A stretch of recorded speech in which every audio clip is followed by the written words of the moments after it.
আরেকটি যুদ্ধ দেখবে বিশ্ব। ইসরায়েলে হামলার হুমকি তুরস্কের।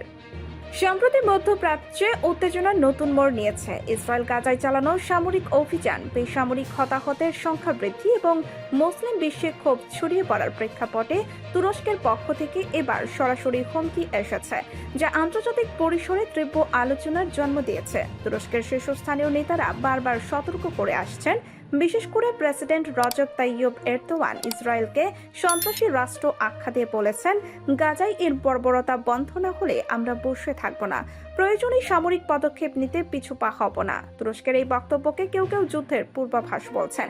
তার কারণ, গাজার বর্তমান পরিস্থিতি, গাজায় শিশু, নারী সহ হাজার হাজার বেসামরিক নিহত হয়েছে।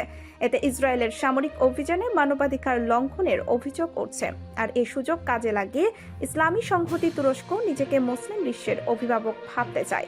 তার কারণ, তাদের আঞ্চলিক আধিপত্য। ইরান, কাতার, লেবাননের হিজবুল্লাহ সহ বিভিন্ন শক্তি যখন ইসরায়েলের বিরুদ্ধে অবস্থান নিচ্ছে, তখন তুরস্কও নিজের অবস্থান স্পষ্ট করতে চাইছে। তাহলে বিশ্ব কি আরেকটি যুদ্ধের দিকে যাচ্ছে?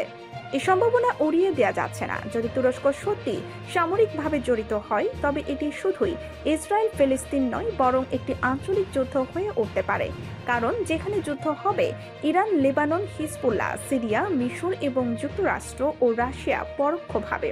কিন্তু আন্তর্জাতিক প্রতিক্রিয়া, যুক্তরাষ্ট্র তুরস্কের বক্তব্যকে উস্কানিমূলক বলেছে, কারণ রাশিয়া বরাবরের মতো ইসরায়েলকে সংযত হওয়ার আহ্বান জানিয়েছে। ইউরোপীয় ইউনিয়ন দুই পক্ষকেই শান্ত থাকার আহ্বান জানিয়েছে। তাহলে তুরস্কের এই হুমকি নিছক রাজনৈতিক বার্তা নাকি বাস্তব যুদ্ধের ইঙ্গিত, তা এখনো স্পষ্ট নয়। তবে ইসরায়েলের সাম্প্রতিক কর্মকাণ্ড এবং মুসলিম বিশ্বের প্রতিক্রিয়া বলছে, মধ্যপ্রাচ্য আরও একটি ভয়াবহ সংঘর্ষের দ্বারপ্রান্তে দাঁড়িয়ে। বিশ্বের নজর এখন আঙ্কারা ও তেল আবিবের প্রতিটি ঘোষণার দিকে। এদিকে আবার ট্রাম্পের যুদ্ধবিরতির প্রস্তাব আলোচনার পর নতুন করে তীব্র শব্দে কেঁপে উঠল ইরান। কি ঘটেছিল সেখানে?